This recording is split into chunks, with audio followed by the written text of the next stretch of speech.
Hello guys, এখন আমি এসেছি আমার ছোটো শালার বাড়িতে।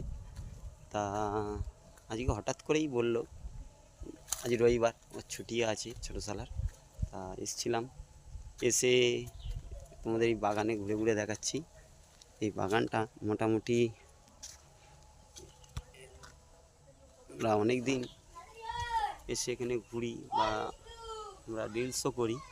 নার্সারি বাগান তো, তা দেখো এখানে পরিবেশটাও খুব ভালো, চারিদিকে খোলা বাগান, মাঠঘাট। এইটা আমার শালার বাড়ি, আর ছোটো শালা সেই ওপারে পুকুরের ওখানে নার্সারি গাছ ফিট করছে। তা খুব ভালো লাগছে, মোটামুটি জায়গাটা বেশ ভালো লাগে। তোমাদের দেখে কিরম ভালো লাগছে অবশ্যই কমেন্ট করে বলো, পরিবেশটা কিরম। রাখি, টাটা।